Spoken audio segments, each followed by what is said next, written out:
แต่เกิดเหตุด่วนไฟไหม้ตลาดรักษามันรถติดพี่น้อง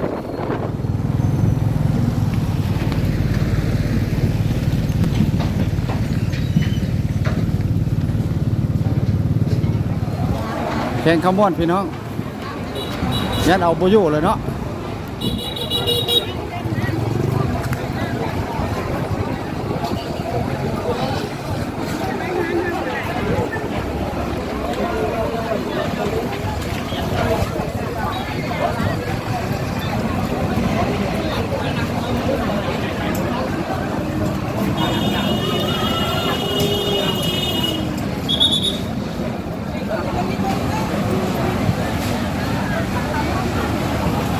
ว้าตัว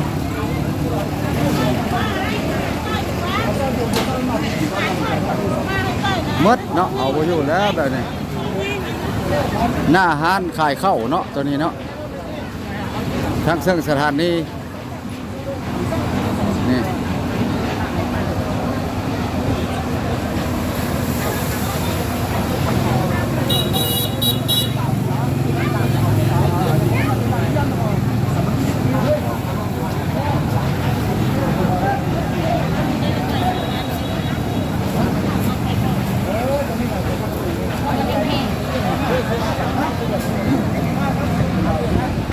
ตลาดรักษาเฮาแข่งขมวนพี่น้องเนาะ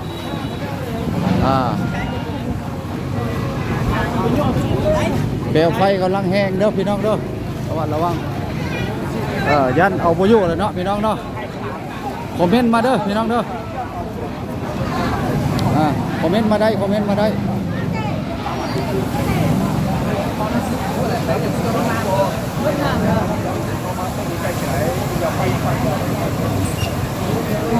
บ่แปลงกำลังไล่สดอยู่รักษาเฮาแข่งขมวนพี่น้องเนาะเดี๋ยวนี้คนกำลังขนเข้าของต่างๆออกจากห้านต่างๆย่ามันเอาบ่อยู่เนาะที่ว่าใต้ห้านจีนดับเพลิงก็มาหลายคันอยู่พี่น้องขนาดเลยเปลวไฟนี่เอาบ่อยู่ขนาดเลยเด้อพี่น้องเด้อคนกระลายนี่โอ้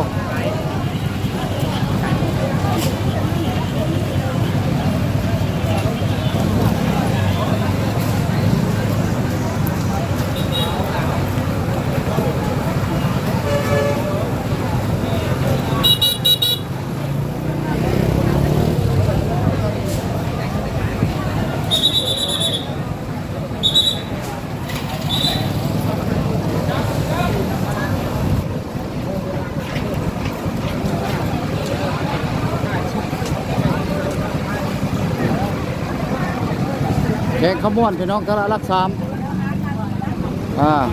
โอ้ยูทูบเบอร์ตลาดรักษาเฮากำลังนับทีนี้ฮะนอกแปลงกำลังไล่สดอยู่เด้อ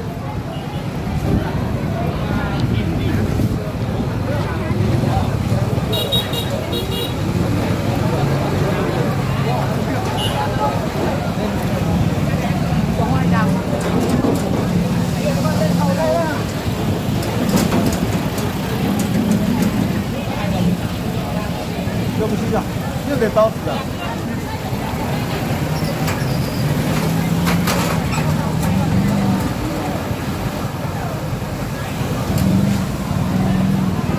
ยักเกิดยักขึ้นเนาะยังบ่ฮู้สาเหตุเนาะหรือว่าไฟลัดวงจรบ่เลยใดๆยังบ่ฮู้เนาะพี่น้องเนาะ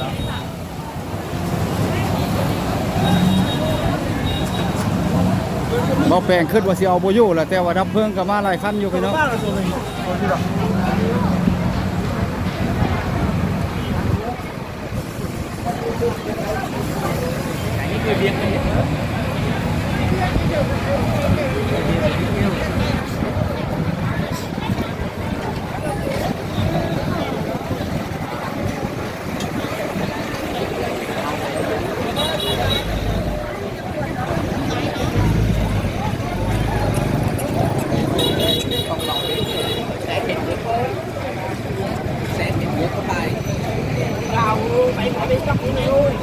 quá biết gấp nữa đôi này sẽ thì quá biết có quần chúng luôn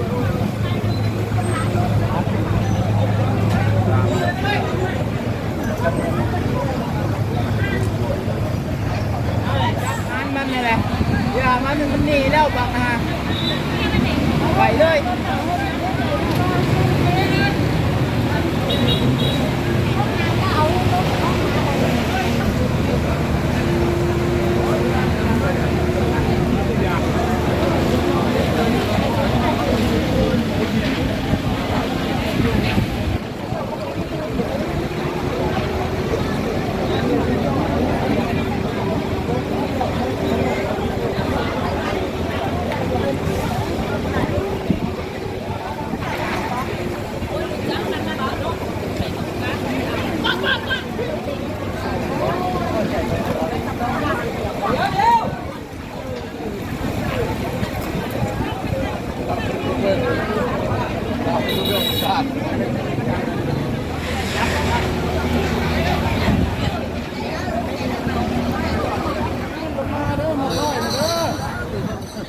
ผลพื้นลงมาก็ดีเลยมาลุกปากน้ำตลาดรักสามเนาะก็ไทยก็รักเป็นวงกว้างเนาะท่านชีดยันลากเข้าไปวัดท่านเป็นแบบวัดท่านที่ไป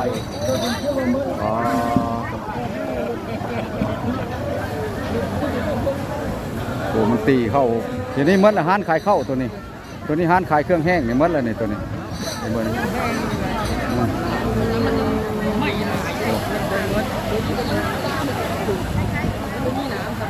เห็นฝนตกละใครอยู่เนาะฝนมาฝนตกนี่แหละตรงไหนขี่ทางลายแล้วก็เกิดนักสมัยระยะไปอยู่แล้วมีหลายอย่างโอ้เสียหายนักอยู่เนาะเอกขมวนอันนี้กับต้นทางเข้ามาขึ้นมาจากผู้รถเมย์ไปเวียดนามเนาะเวียดนามเลยพี่น้อง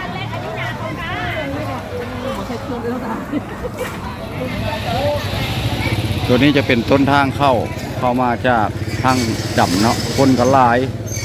เดี๋ยวนี้เอาบุยู่เลยอยู่ห้านแค่เข้า3-4ห้านนั่นแหละพี่น้อง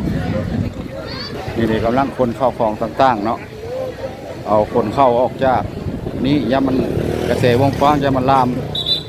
โอ้ไม่แห้งขนาดเลยพี่น้องมีคนไว้นี่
รักสามมัดเนาะ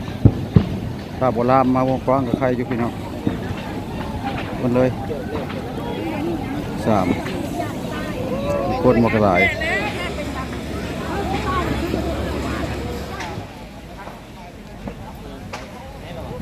รามเอาอยู่แล้ว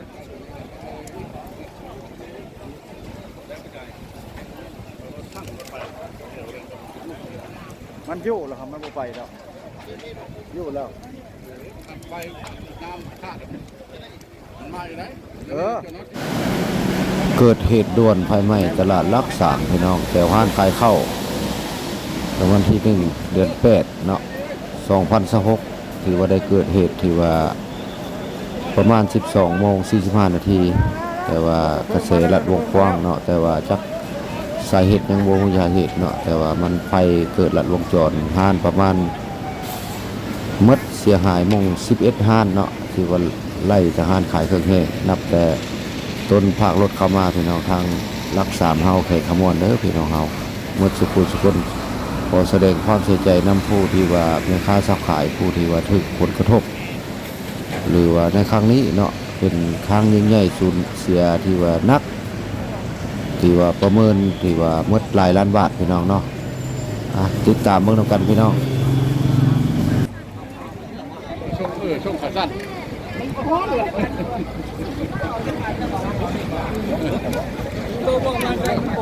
เกิดเหตุในครั้งนี้ก็ขอแสดงความเสียใจผู้ค้าแม่ค้าสาวขายเนาะคลิปนี้ก็บ่มีหยังหลายมาอัปเดตสถานการณ์ให้ไฟไหม้ตลาดหลัก3เนาะวันที่1 เดือน 8 2026พี่น้องใน 12:45 นาทีพี่น้องขอแสดงความเสียใจนำพ่อค้าแม่ค้าเฮาเนาะหมดสุขุสุคนพี่น้องในครั้งนี้